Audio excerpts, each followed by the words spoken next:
B'siyata d'shmaya, we're going to learn Pesachim Daf Chof. We're going to start 4 lines from the bottom of Daf Chof Amud Aleph. Says the Gemara, Tanan Hasom, we learned in a Mishnah in Kalim, Sheretz shenimtza betanur. You have an earthenware oven, and a sheretz was put into the airspace of this oven. Then the sheretz being an av hatuma, the oven becomes a rishon l'tuma. Hapas shebesoichoi shniya. The bread inside the oven becomes tomei from the oven, becoming a sheni l'tuma. Mipnei she'atanur tchila, because when the sheretz was placed into the airspace of this tanur, of this oven, then the oven itself became tchila, which is another term for rishon l'tuma. That's the Mishnah. Omer Rav Ada ba'ava l'rova. V'nechze lahai tanur kemanda malya tuma damya. V'teheve hai pas rishona. And this is something that Rashi on Daf Yud already addressed. And how did the oven itself become a rishon if the sheretz, which is an av, didn't touch it?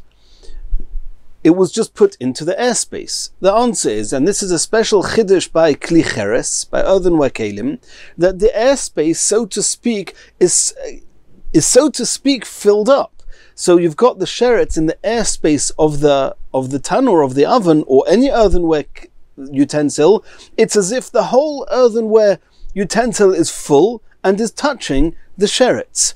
If so, the Gemara is asking, then why do you say that the sheretz makes the tanur a rishon and the tanur in turn makes the bread sheni? Why don't we say that since the bread is in the same oven as the sheretz, and we assume the oven to be totally filled up, so to speak, so why don't we say it's as if the sheretz is directly touching the bread? And that would make the bread into a rishon, not a sheni. But to have a high pas rishona. Answers the Gemara, Omar le lo yisal kadaitoch. No, it cannot be. The Tanya we learnt in a brisa, Yochil Yehu kol hakelim mitamim me'avir kli cheres. The brisa addresses, can kli cheres make other kelim tomei? If you've got inside the kli cheres wooden kelim, metal kelim, and the kli cheres is tomei, will all the other kelim inside of it become tomei? Talmud loima. The pasuk indeed says that anything that's inside the klei cheres will become tomei. But immediately afterwards, the pasuk says mikol ha'oichel, any food items. Oichel metamei me'avir klei cheres. Only food items will become tomei from the airspace of a klei cheres. Ve'ein kol ha'kelim metamei me'avir klei cheres. But other kelim, or any kelim within the airspace of a kli cheres, will not become tomei. And if you will say, as we suggested before, that we'll view the entire kli cheres as being full, and the sheretz in the airspace of the kli cheres is as if it's touching directly anything in the kli cheres, then why would kelim not become tomei? It's as if the sheretz is touching those kelim inside the klei cheres. Of course they should become tomei. So it's clear from the brisa, and it's learned from this posuk that says that only food items in the airspace of a kli cheres become tomei, that it must be that the way it works is that the sheretz only makes, that means that any tumah in the airspace of a kli cheres only makes the kli cheres tomei, and the kli cheres in turn will make anything else tomei with 1 degree less of tumah, as we saw. Continues the Gemara. Rav Chizda Romi Pischa Apischa Umeshani. Rav Chizda asked a contradiction regarding burning truma tumeah with truma tahira on Erev Pesach, and he asked a contradiction between 2 sources that seem to be contradicting each other, and they're actually both Rabbi Yeshua. We're going to find 2 opinions, both Rabbi Yeshua, that seem to contradict each other. Umeshani, and Rav Chizda is going to answer it. What was the question? Mi Omar Rabbi Yeshua Shtehen ka'achas. We saw before that Rabbi Yeshua holds that truma tahira and truma tameah, truma tahira and sofik truma tameah, it's only a sofik. Rabbi Yeshua says you're allowed to burn them together. It's only Rabbi Eliezer who says you're not allowed to burn them together. Rabbi Yeshua said one is allowed to burn truma tahira, truma sofik tuma, together with truma tameah. Asks the Gemara, asks Rav Chizda or Aminu, this is contradicting something that Rabbi Yossi said, and the Gemara before on Daf Tezvav actually brought this already. Omer Rabbi Yossi. Rabbi Yossi was corresponding to, or more accurately, responding to Reb Meir, who Reb Meir said that one's allowed to burn Truma Tahira with Truma Tamea, and this was Reb Yossi's response, Eina nidoin doime l'raya, because Reb Meir in the Mishnah wanted to learn from the first two cases of the Mishnah, Reb Chanina's Skana Keanim, where he testified that they were allowed to burn a behemah of hektish, a korban animal that was tomei. One was allowed to burn a shlishi together with a rishon, even though doing that would make the shlishi become a sheni if it touches the rishon. And Rabbi Akiva in the Mishnah said that you were allowed to burn the oil of truma that was a shlishi in a neir, in a lamp that was actually an av hatuma, making the shemen into a rishon letuma. So Rabbi Yossi said to Reb Meir, so Reb Meir learned from there that anything that is in any case having to be disposed of, one's allowed to dispose it with something that would make it even more tomei. Reb Meir understood that Truma Tahira and Truma Tamea, on Erev Pesach you have to burn it, it's chometz, we're talking about chometz, so you're allowed to burn them together. And Rav Yossi responded, Ein hanidoin doime l'raya. Burning Truma Tahira with Truma Tamea, even though they have to be burnt because it's chometz and it's Erev Pesach, but it's not similar to the cases that you're learning from in the Mishnah, where the animal, the hektish, in the first case, it was actually tomei. In the second case, we're talking about truma. It was a shlishi l'truma. It wasn't tomei. It was called posel, but at least it was posel. Over here, the Rabbi Meir wants to bring proof from them that even Truma Tahira you're allowed to burn with Truma Tamea. Rabbi Yossi says that you don't have proof for that. Let's see that inside. When those rebbes, those teachers in the Mishnah, when they testified, Rabbi Akiva testified, and Reb Chanina Skana Koyanim testified, al ma heidu, what were they testifying on? Im al abosa shenitma bevlada tuma shesorif enoisim abosa shenitma be'av hatuma. Is it in the ratio of the Mishnah, which, and I'm explaining this according to the way the Gemara explained it earlier, that we're talking about a shlishi b'kodesh being burnt with a rishon. Zeh tomei v'zeh tomei. The shlishi was already tomei and the rishon was tomei. You're allowed to burn two tomei pieces of hektish meat, even though the lesser tomei is going to become a little bit more severely tomei whilst being burnt. Are you talking about the second case in the Mishnah, Rabbi Akiva in the Mishnah, who testified that they would burn oil of truma that was a shlishi because it was touched by a tvul? It's a shlishi, and you're allowed to burn it with an av hatuma. He says even there it's true that shlishi of truma is considered postel. It's not considered tomei because truma cannot become any more tomei than shlishi, or more accurately, any less tomei than shlishi. If a shlishi of truma touches truma, that truma will not become tomei, will not become even postel. But zeh posel v'zeh tomei, at least over there, both the oils, or the oil and the ner, that was already posel, and you're now making it a little bit worse. You're making it more tomei. So af onu moedim, Rabbi Yossi says, even we agree that betruma shenitmeis bevlad hatuma, if you've got truma that is a sheni, or shlishi, you're allowed to burn truma that's a shlishi with truma that's a rishon. We don't have a problem with that. Indeed, you would learn that from the Mishnah, from Rabbi Chanina Skana Koyanim and Rabbi Akiva in the Mishnah. But you, Rabbi Meir, allow to burn Truma Tahira with Truma Tamea, says Rabbi Yossi, afilu tluyayim Tamea. Even Sofik Tuma, you're not allowed to burn with Truma Tamea. Shema Yove Eliyahu v'yitarim. Maybe Eliyahu Hanavi will come and say that this Sofik Truma Tamea is actually Tahir, and then in which case it will transpire that you've actually made Truma Tahira with your own hands. You've made it tomei by putting it in the fire with tomei Truma. So how can you, Reb Meir, say that even Truma Tahira with Truma Tamea you're allowed to burn together? But what do we see here from the words that Rabbi Yossi used? Afilu tluya ima Tamea. He says that everybody agrees that even Sofik Truma, that Sofik Tuma, truma that is sofik tuma, you're not allowed to burn with truma tamea. So Rabbi Yossi says clearly that, and this seems to contradict what we saw before, that Rabbi Yeshua says that if you have sofik truma tamea, you're allowed to burn it with truma tamea. Shtein ka'achas. Umashani, and Rav Chizda answered it. How did he answer this contradiction? Ha Reb Shimon v'alibud Rabbi Yeshua, ha Reb Yossi v'alibud Rabbi Yeshua. In our Mishnah, where the Mishnah seems to say that according to Rabbi Yeshua, you're allowed to burn truma that's sofik tomei with truma tamea, that is Reb Shimon according to Rabbi Yeshua. However, Rabbi Yossi according to Rabbi Yeshua argues with Reb Shimon, and Rabbi Yossi says that according to Rabbi Yeshua, you're not allowed to burn even truma that is sofik tuma with truma tamea. Where do we find such a Reb Shimon or such a Rabbi Yossi? The Tanya, Yud Dalet Shechol Yos b'Shabbos.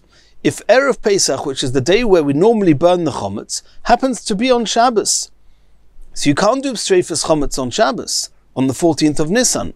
You're not allowed to burn chometz on Shabbos. So when did they do streifas chometz? The day before. They would dispose of all the chometz on the 13th of Nisan, on Friday.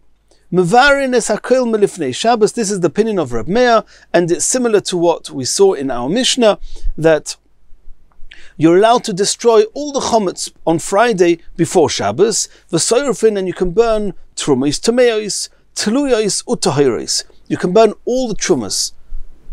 You can burn them all together. Put them all into one fire and burn the truma tahira with the truma tamea and the sofik tuma. You can burn them all together.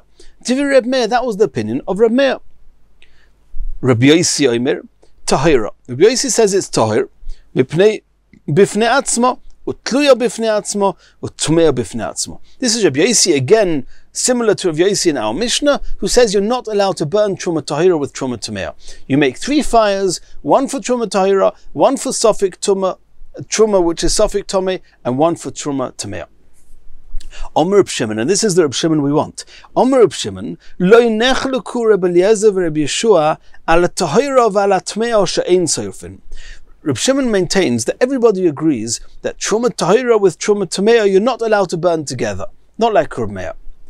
V'ala tluya v'ala tahira, if you have truma that is sofik tuma, and you have together with that truma that is tahir, there's tahir, shesorfin, you are allowed to burn them together. And Rashi explains because since this truma, it's only a sofik if it became tomei, as far as all the people are concerned, they don't know that this is tuma or sofik tuma. They just assume that it's still tahir. So when you burn it together with tahir truma, it doesn't look as if you're burning truma tahir with truma tamea. Alma nechluku. Where's the machlokas Rabbi Yeshua and Rabbi Eliezer? Ala tluya v'ala tamea. If you've got sofik truma that is sofik tomei, and you want to burn it together with truma tamea. Rabbi Eliezer says burn the two separately. Don't make the sofik tuma, the truma of sofik tuma, don't make it vadai tuma by burning it with truma tamea. Rabbi Yeshua says you can burn the two together. So this is Reb Shimon in the name of Rabbi Yeshua, who says that Rabbi Yeshua agrees that you can burn truma that's sofik tomei together with truma tamea, and this is the opinion of Rabbi Yeshua, that it says in our Mishnah that Rabbi Yeshua says that by truma which is sofik tomei, you're allowed to burn it with truma tahir, with truma tamea. Asks the Gemara, who's talking in the Mishnah? When the Mishnah mentioned Rabbi Yeshua and Rabbi Eliezer, it was Rabbi Yossi talking. So how can the Mishnah say on Daf Yudalad Amud Aleph, Rabbi Yossi will say that alma nechleku ala tluya v'ala tamea? Where's the machleikas Rabbi Eliezer and Rabbi Yeshua? When you've got truma that's sofik tuma together being burnt together with truma tamea, and over there Rabbi Yeshua says you're allowed to burn the two together. It was Rabbi Yossi talking, and you just said now that that's Reb Shimon, because according to Rabbi Yossi in the brisa the Gemara brought before, Rabbi Yossi holds that even according to Rabbi Yeshua you're not allowed to burn them together. Answers the Gemara, this is what Rabbi Yossi was telling Reb Meir. Afilu Reb Shimon v'alibud Rabbi Yeshua demekel, even according to Reb Shimon, who says that according to Rabbi Yeshua you're allowed to burn truma that's sofik tuma together with truma that's vadai tuma, that's only kimekel betluya utmea, that's only because one is sofik and the other one is vadai tuma. Aval b'tahiro tumeo. But in the case where the truma is tahir and you want to burn it with truma tumeo, loy, there, even according to Rabbi Yeshua, even according to Rabbi Shimon, you would agree that you're not allowed to burn the two together. And Rabbi Yossi was using this against Rabbi Meir, who said you're allowed to burn truma tahira with truma tumeo. Continues the Gemara. Rabbi Yossi ber Reb Chanina, Romi truma apischa. He asked a contradiction in an opinion regarding truma the whole year round, not truma, nothing to do with Erev Pesach, and the halachas of burning truma on Erev Pesach. Umeshani and Rabbi Yossi ber Reb Chanina, after asking the seeming contradiction, he answered it. What's the question? Mi Omer Rabbi Yeshua, shtehen ka'achas. Can it be, what does it say in our Mishnah? According to Rabbi Yeshua, you're allowed to burn truma that is sofik tuma together with truma that's vadai tuma. You're allowed to burn them together. That's the opinion of Rabbi Yeshua in our Mishnah, which we know is Reb Shimon's opinion of Rabbi Yeshua. And there's a contradiction to that, or a minu from a brisa, which has nothing to do with Erev Pesach. Choviz shel truma, and we already saw this on Daf Tezvov. You have a barrel of truma, shenoilad ba sofik tuma. And you have a sofik, did it become tome or not? If something or someone tome went near it and you don't know if you made it tome. Rabbi Eliezer Omer, im hoisa munachas b'mokim ha'toirfa. It's now a sofik, whether it's tome. So he says, if it was in an exposed area, says Rabbi Eliezer, yanichena b'mokim ha'mutzna. Put it into a secluded place, protect it, do not let it become tome. Vim hoisa megula, and if it was exposed, yechasen, or cover it over. Do everything you can to not allow it to become vadai tuma. Rabbi Yeshua says no. On the contrary, im hoisa munachas b'mokim hamutzna, if it was in a secluded private place, yanichena b'mokim ha'toirfa, you can put it into an exposed place. Vim hoisa mechusa, and if it was covered over, yigaleno, you can expose it, and you're allowed to allow it to become tome. So what do we see from there? That groma all you're allowed to do is expose this barrel of truma, of this chovis of truma, which is a suffix. You're allowed to expose it and make it vulnerable to becoming tome. It's only a groma, it's only a causative biyodayim, but with your hands to make it tome, once it's a suffix, everybody agrees you're not allowed to with your own hands make it tome. Biyodayim loy.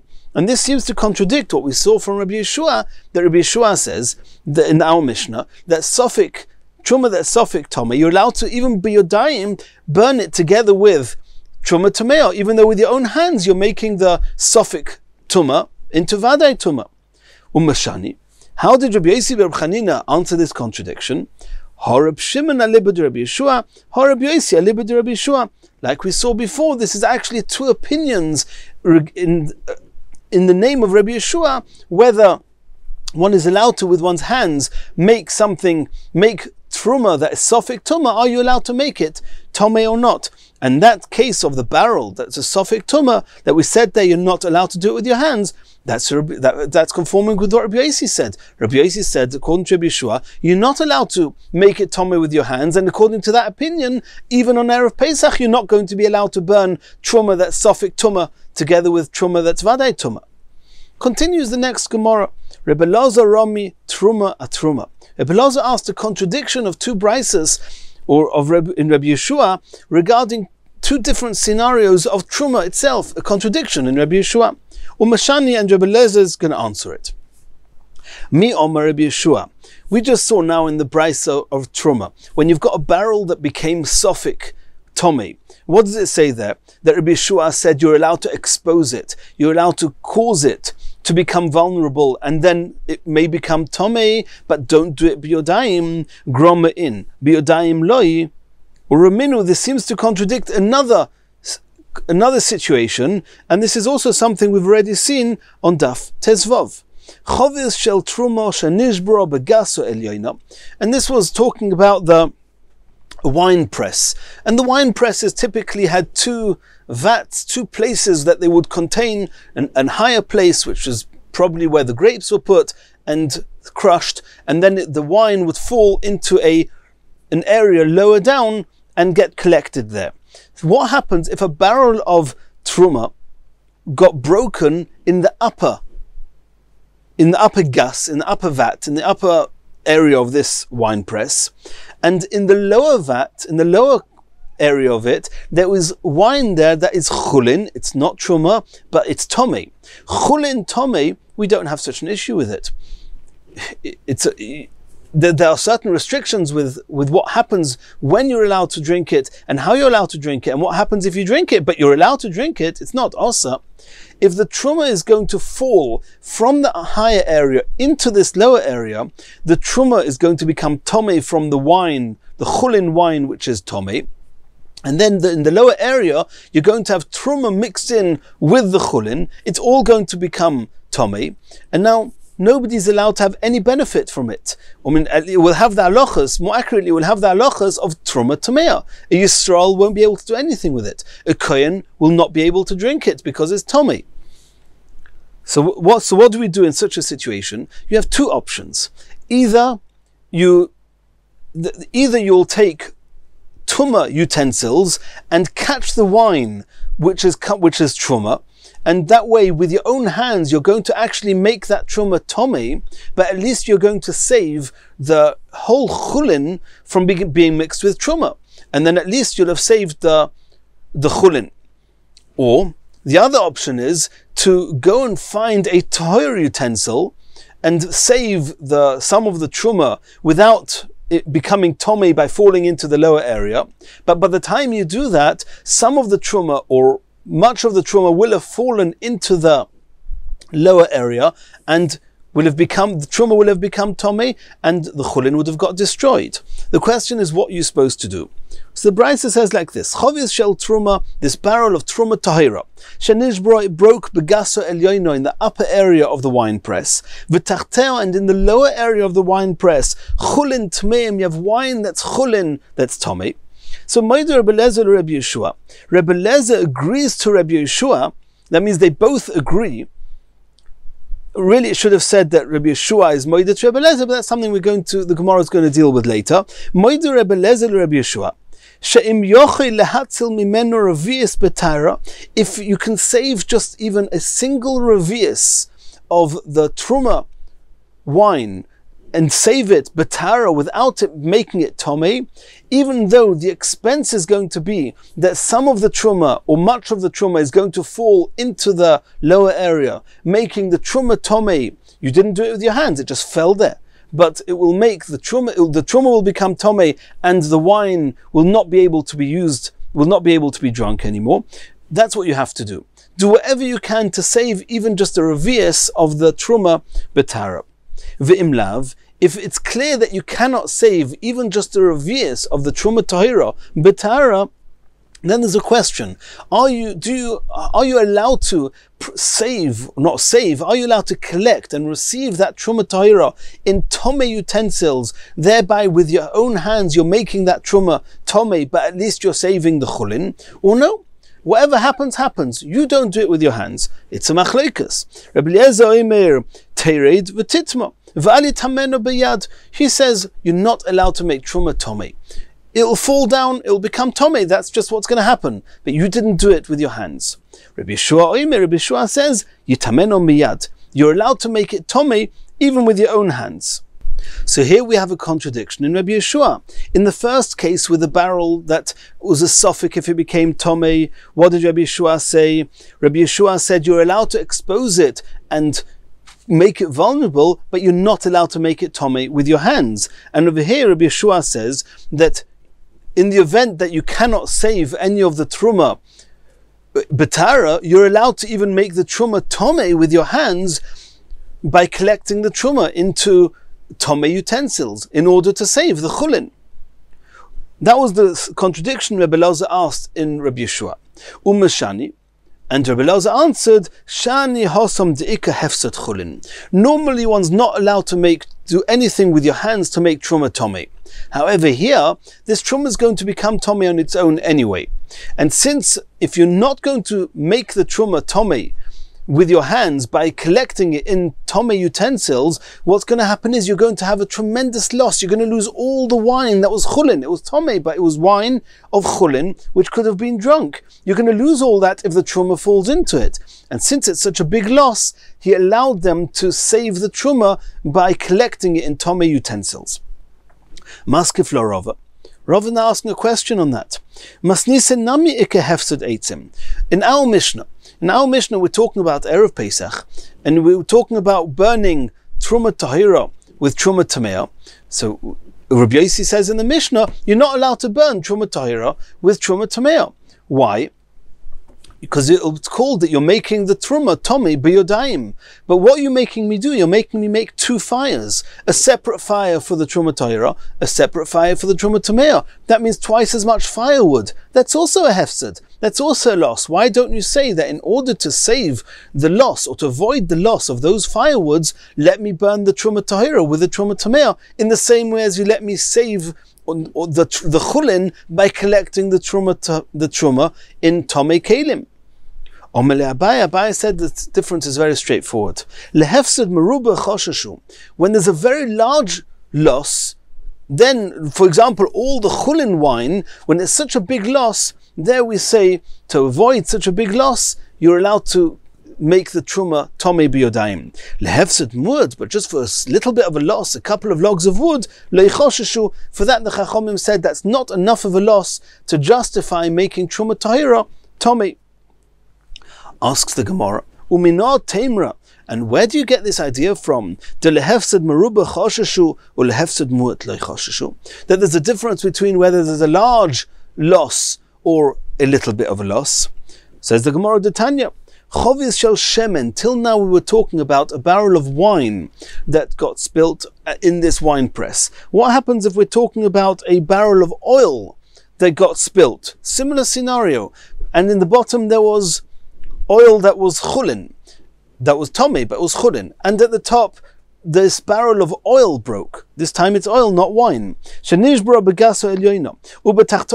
lower area of this press, chulin tamei. There was chulin that was tomei. In that case, Moider Rebbe Lezer Rebbe Yeshua, here again it should say Moider Rebbe Yeshua Rebbe Lezer, but they both agree,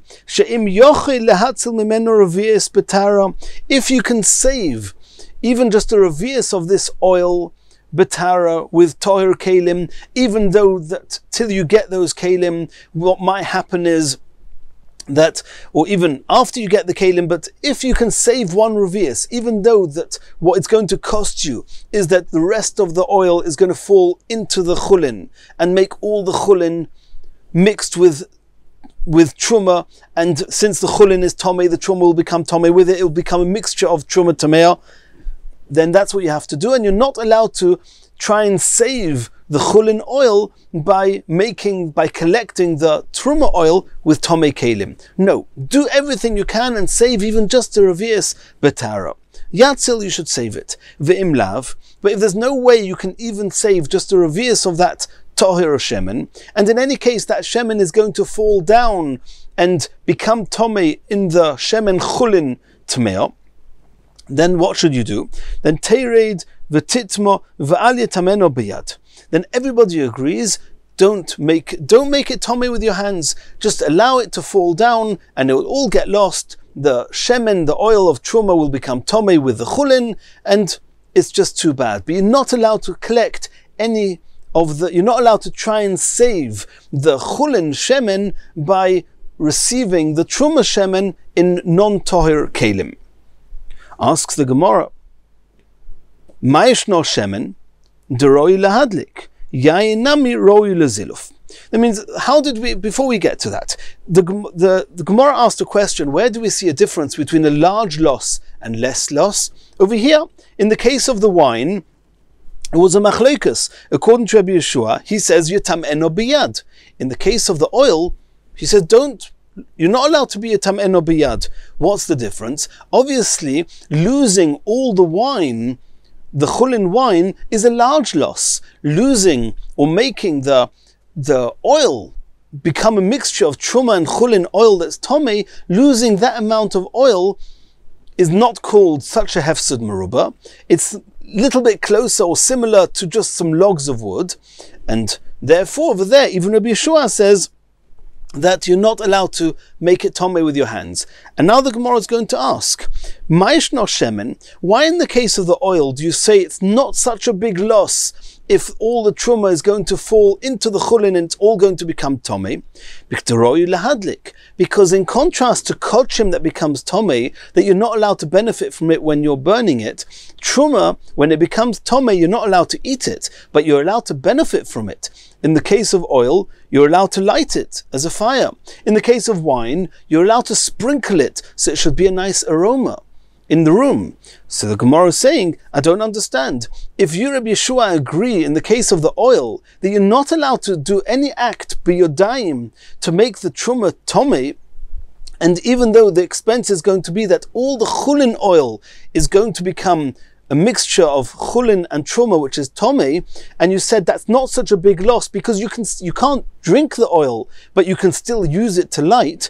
Well, the same would apply with wine. Why, in the case of the wine, does Rabbi Yeshua say you're allowed to collect the truma wine, and in order to avoid all the chulin wine becoming not drinkable anymore, there also, even if it becomes tomei with truma, you can still use it. You can use it to sprinkle. You can use it to sprinkle, and that should also be considered not such a big loss. And Rabbi Yeshua there should also say you're not allowed to make the truma tomei b'yodayim in order to save the wine.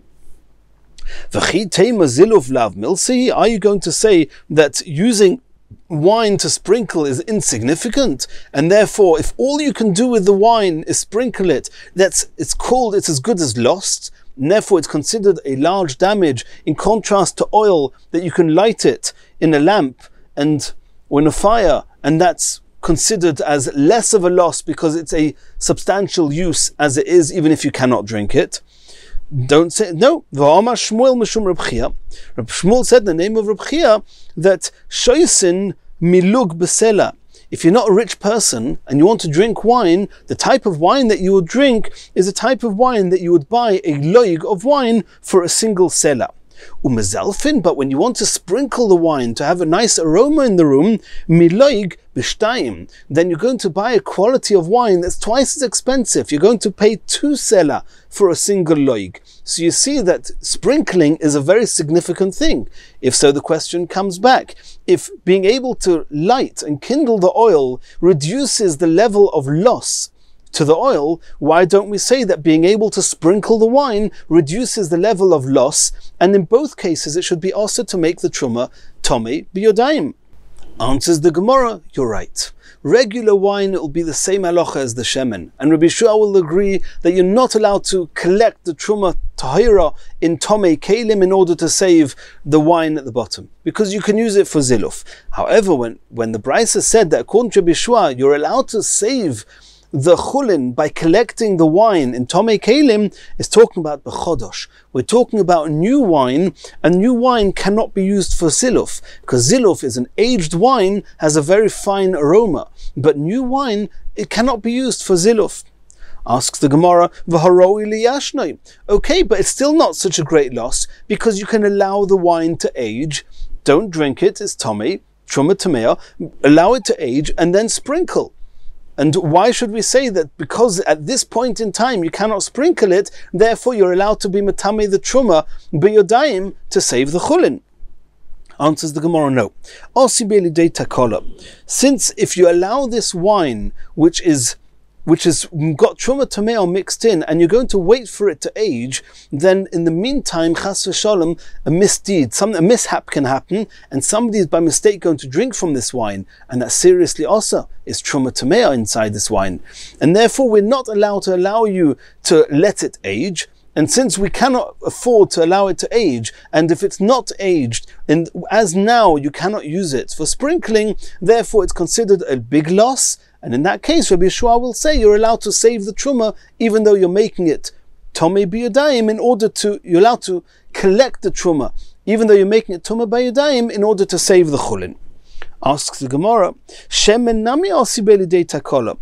But the oil also, what did you say? That in the case of the shemen, in the case of the oil, you're not allowed to collect the truma by making it tomei to save the chulin oil, because even if the oil becomes mixed with truma tomei, it's not such a big damage, because you can still use it for kindling. But even there could be a takola, because all the while, until you're going to finish using this oil for lighting it, it's going to be hanging around and somebody might by mistake come to drink it, and that's asa. Answers the Gemara, no, you're right, it's an issue. In order to be able, what you have to do is, you're allowed to, in the case of the oil, you're not allowed to save the truma, and you're allowed to you have to just let the truma, which was tahir, fall into the chulin. Now it'll be a mixture, and now it's not such a big damage because you can use it to light, but you have to do something, you have to take measures to make sure nobody's going to drink it. What are you going to do? Romile b'klimos, you're going to pour this oil into some utensils that are very repulsive, and nobody's going to want to drink from it, and that way you've taken very good measures to make sure that nothing should get in the way. Asks the Gemara, if so, yayin nami, even the new wine. Yayin nami romile b'klimos. Put the wine into utensils that are very repulsive, and nobody will come to drink it. And then why in the case of wine did Rabbi Yeshua say you're allowed to make the truma wine tomei biyodayim to save the chulin because of such great losses? It's not such a great loss. Let the chulin become mixed with truma tamea. You'll use it to sprinkle. Nobody's going to do anything wrong in the meantime because it will be stored in these horrible utensils. Says the Gemara, Lezelev kaboyele b'klimos romile. With the oil, all you're doing is kindling it. There's nothing wrong with keeping it in these repulsive utensils. But what do you want to do with this wine? What are you keeping it for? You're keeping it to sprinkle. There should be a nice aroma. You want to have a rich aroma in the room, and you're going to put the wine in repulsive utensils. These utensils are going to destroy the wine. And again, that's not going to help. Again, you've had the damages. And it's apparent from the Gemara here that in the case of new wine, there's reason to believe that there'll be a takola if it's hanging around. However, in the event that it's old wine, then you can immediately do ziluf, sprinkle the wine immediately, and sprinkle all of the wine and make a pleasant aroma, and then there's no risk that in that short amount of time there's going to be a takola. However, in the case of the oil, it seems that you cannot use the oil fast enough that there should not be a takola. And that's why the only reason you're allowed to keep the oil and there's no takola is because you're storing it in these mos, in these horrible repulsive utensils. But if it would be in regular utensils, you would not be able to madlik, to kindle with them and burn them quick enough that there should not be a takola. In the case of wine, if you have to wait till it ages, we have that issue. But if it's already got a nice aroma, it's already an aged wine, then you can immediately sprinkle all of the wine and there's no risk of takola. That's what it seems from the Gemara. Continues the Gemara. V'takola atzma, this very idea, the concept of being concerned that having, let's call it truma tamea hanging around, is actually a problem, and somebody may chas v'shalom come to eat or drink it, and therefore we have to take measures that shouldn't happen, seems to be a machlekes tanoim. The Tanya we learned in a brisa. Choviz shel yayin shel truma shenitmeis. If you have a barrel of wine that's truma that became tomei, you're allowed to sprinkle it, but you're not allowed to drink it. Beis Shammai omrim, Beis Shammai say, tishofech chevel. You should spill out the whole, you're not even allowed to sprinkle it. You have to pour out the whole wine at once. Don't even take the time to sprinkle it. Beis Hillel omrim, Beis Hillel argue and say, Tase ziluf, you're allowed to sprinkle it, and the few short minutes or hours it takes to sprinkle a barrel of wine, nobody's going to come in and drink from the truma. Omer Rabbi Shmuel Rabbi Yosi. At some point, a little bit later, after Beis Shammai and Beis Hillel, Rabbi Shmuel Rabbi Yosi came and said, Anim achria, I'll find a middle way, a type of a compromise. I'll cut even, and I'll try and incorporate also Beis Hillel, also Beis Shammai, and that will be the middle path. That what? That besodeh, if this barrel of wine became tomei, this truma became tomei in the fields, and nobody sprinkles in the fields. And so what are you going to do? You're going to have to bring the barrel from the field all the way to the home. That takes too long. Somebody may drink it along the way. Tishofech chevel, you should spill out the whole thing in one shot. Bebayis, however, if it became tomei in the home, then tase ziluf. Then since you're already in the home, just immediately sprinkle it around the home. Nobody, in those few short minutes, nobody will drink it. There's no takola. Ikeda Omra, a different version suggests that b'chodosh, that the way that Rabbi Shmuel Rabbi Yosi tried to find a middle way between Beis Shammai, who says tishofei chevel, spill it all out at once, and Beis Hillel, who says you can sprinkle it, is that b'chodosh, when we're talking about new wine, tishofei chevel, spill the whole thing out, because you can't do ziluf, you can't sprinkle it when it's new, you have to wait for it to age. If you're going to wait for it to age, in the meantime somebody may come to drink it. B'yoshon, tase ziluf, if it's old wine and it already has a pleasant aroma, then you can immediately sprinkle it, and in this short time nobody will come to drink it. Omruloi, the people in the generation of Rabbi Shmuel Rabbi Yosi said to Rabbi Shmuel Rabbi Yosi, Ein achra shlishis machras. And this is a concept that we already saw in Daf Yud Gimel Amud Aleph, and Rashi there actually spoke about this Gemara we're learning now, that if Beis Shammai would have said tishofei chevel, spill it all out, irrespective of if it's in the field or if it's in the home, if it's new, if it's old, and Beis Hillel would have said you can sprinkle it irrespective of whether it's in the field or in the home, if it's new, if it's old, and then you, Rabbi Shmuel Rabbi Yosi, come and say that you're going to find a middle way, that it depends, if it's in the field we'll paskin like this, and if it's in the home we'll paskin like this, if it's new we'll paskin like this, if it's old we'll paskin like this, then you can say that you're a middle way.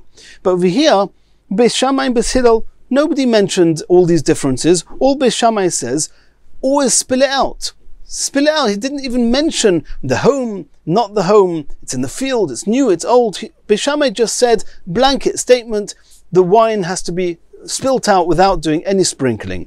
Beis Hillel said that you can do sprinkling, and also didn't mention any differences. And then you, Rabbi Shmuel, are coming along, Rabbi Shmuel Rabbi Yosi, are coming along to start making differences, as if to say it depends. Is there going to be a takola? Is there not going to be a takola? With new wine there's going to be a takola, with old wine there's not going to be a takola. In the field there would be a takola, it takes too long to bring it home. In the home there's no takola, it's available to do the sprinkling. So you, Rabbi Shmuel Rabbi Yosi, you introduced this concept of takola, that we have to take measures to make sure that there's no mishap is happening here. But according to Beis Shammai and Beis Hillel, neither of them are concerned at all about takola. And this is what the Gemara meant, that the concept of takola is a machlokes tanoim. Beis Shammai and Beis Hillel neither seem to be concerned with takola. Beis Shammai says it doesn't matter, yes takola, not takola, spill the whole thing. Beis Hillel says it doesn't matter, yes takola, not takola, you can sprinkle it. It was only Rabbi Shmuel who introduced and says no, we have to be worried for takola. If there's a concern of takola, then you're not allowed to, you have to make sure to take measures that it shouldn't happen. If there's no concern, then you can hang around and use it in what way that there's not any risk of takola. Continues the Gemara. Omer Rabbi Yosi bar Rabbi Chanina, machlokes shenoflo lepochos mimea sa chulin tmeim, aval noflo lemea chulin tmeim divrei hakol tered v'titmo. We saw before, in the case of the wine, that there was a machlokes between Rabbi Eliezer and Rabbi Yeshua. If a barrel of truma tahira wine was spilling, and now you're either going to collect that wine with tomei kalim and save the chulin wine that is tomei, but it's chulin, and save it, or you're going to just let the truma fall in and you're going to actually lose the wine. That's a machlokes. But what did we say? Why, according to Rabbi Yeshua, are you allowed to collect the truma with tomei kalim, making the truma tomei, because of the tremendous loss of the chulin wine? But when is there going to be a tremendous loss? Only if after the barrel of truma falls into it, and now it's going to become a mixture of truma and chulin, tuma and tara, it's going to all have a status of truma tameo.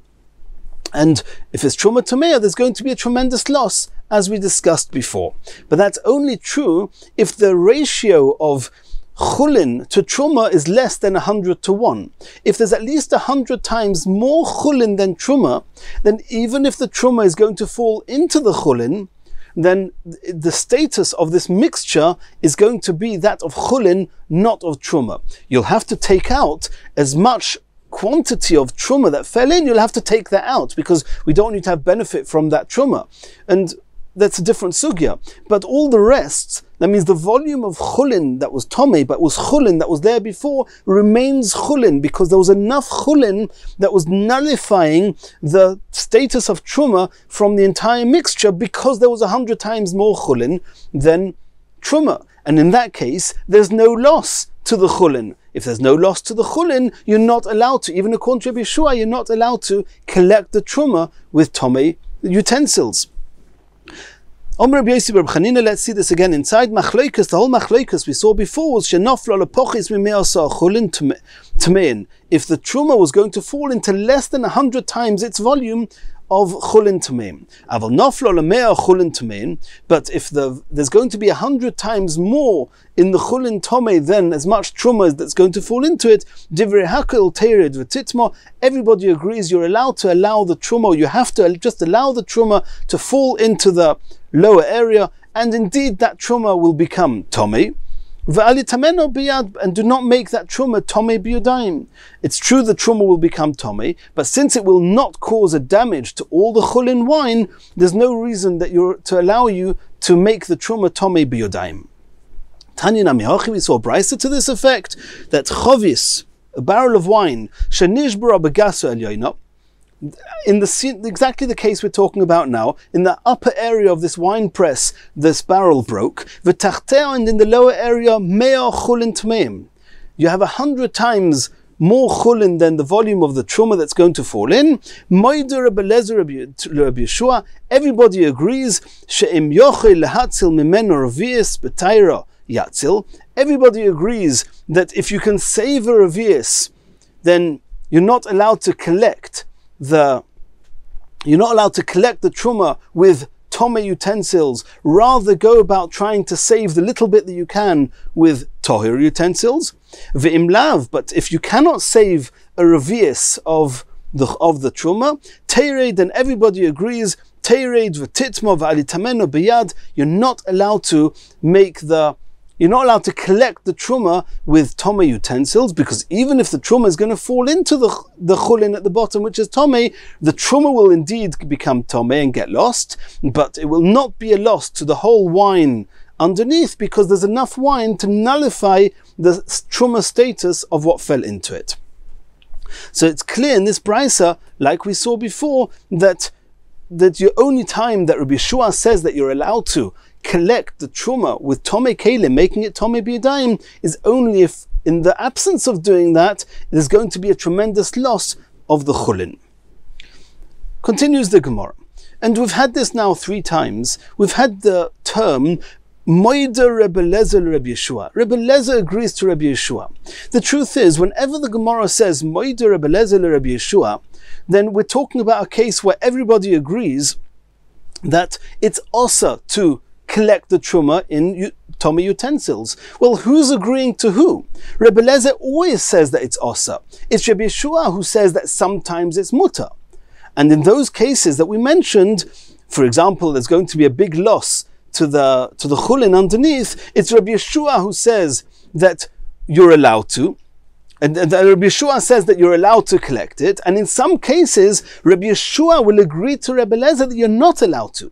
Whenever it says Umoidu Rebbe Lezer Rebbe Yeshua, it's talking about where everybody agrees that it's osa. If everybody agrees it's osa, it's not Rebbe Lezer agreeing to Rebbe Yeshua, it's Rebbe Yeshua agreeing to Rebbe Lezer.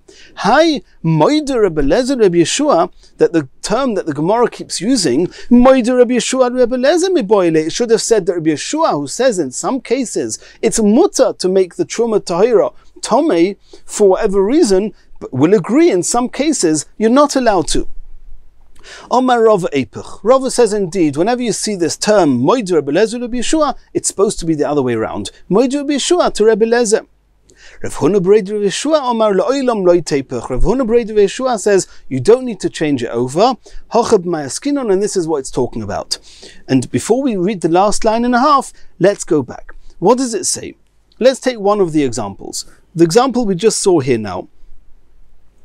5 lines from the top of the Omid. You've got this barrel of truma, the wine that broke, and underneath it in the chulin you've got 100 times more. You've got 100 times more chulin than truma. Then as follows, which means everybody agrees as follows: that if you can save part of even just a revius of the truma tahira with a tahir kli, even though that's going to be at the expense that the rest of the truma is going to fall down, that's what you have to do. That's one thing that everybody agrees with. The second thing everyone agrees is that in lav, if you cannot save even just a revius, then then you're not allowed to. In this case, you would not be allowed to, even according to Rabbi Yeshua, you would not be allowed to collect any of the truma tahira with tomei utensils. So when it comes to agreeing, there's 2 halachas. One thing is that everybody agrees if you can save a revius, that's what you have to do. Don't make the truma tomei in order to save the chulin. There's another thing, that if you cannot save a revius betara, then there's a discussion, are you allowed to collect the truma, and make it tomei to save the chulin? So the Gemara says that you understood that the word Moider Rebbe Lezer Rebbe Yeshua is talking about whether you're allowed to save or whether you're allowed to collect the truma with tomei utensils. And in this case, everybody agrees you're not allowed to. Indeed, it should have said that Rebbe Yeshua is Moider Rebbe Lezer. However, what about if it's talking about the first case, the case of saving the truma betara, that it says if you can save even just a revius of the truma tahira, then you're not allowed to, everybody agrees, you're not allowed to collect the truma with tomei kelim, and rather save just one revius of truma with a tahir kli. What happens if that tahir kli is a problem with it? It's truma midrabanon. B'kli shetoichoi toir, a type of kli, the inside of the kli is toir. V'gaboi tomi, but the outside of the kli is tomi, and we've discussed previously that this can only be if mashkin, if liquids touch these kelim, and they touch the kelim from the outside, since liquids only make kelim tomei midrabanon. In order that we should remember that it's only tomei midrabanon, we said that if the liquids touch the kli on the outside, then the inside does not become tomei. What happens if that's the only kli that you have? You don't have a 100% tahir kli, you only have a kli that midrabanon, the outside of it is tomei, and if you're going to try and save some of the truma with this kli, it may happen that some of the truma will fall to the outside of the kli, and you'll be making that truma tomei. So it says we're talking about that type of kli. Ma'odatema, I may have thought nigzer, we should make a gzeira, not to use such a utensil. Dilma noga, gaboy betruma, maybe the outside of the kli, which is tomei midrabanon, is going to touch some of the truma and make it tomei. Kumash malon, you're allowed to. So let's go back to the terms that are being used. That Moider Rebbe Lezer Rebbe Yeshua, Rebbe Lezer, who normally says that you're not allowed to make it tomei, agrees to Rebbe Yeshua here that you're allowed to be a little bit lenient. That if you can save a revius of the truma tahira, you can save it even in such a questionable utensil where you're taking a risk of the truma becoming tomei by touching the outside of this kli. Rebbe Lezer will agree to Rebbe Yeshua in this case that yatzil, that's what you should do. You should use this kli and take that risk, and you're allowed to do that, and it's not considered, and we do not take it for granted that it's compared to making the truma tomei b'yodayim, and on that, it's the term Moider Rebbe Lezer Rebbe Yeshua is very good. It's Rebbe Yeshua who's normally more lenient. Rebbe Yeshua says that when you cannot save it betara, you're allowed to even make it tomei b'yodayim. Rebbe Lezer says it's osa, but Rebbe Lezer agrees that if the only option available of saving it betara is using this type of utensil, he agrees to Rebbe Yeshua, use this utensil, take that risk, rather than you're allowed to take that risk rather than losing all the truma. Hadron aloch olar ba'asar b'siyata d'shmaya. We finished Perek olar ba'asar, and I think at the end of this Perek we can say Hadron aloch, the topic of Reb Chanina's Sgan HaKoyanim. In Yirtzeh Hashem we're going to do Chazar on this Perek, and in the next Shiur in Yirtzeh Hashem we're going to start the next Perek, Perek Kol Shah.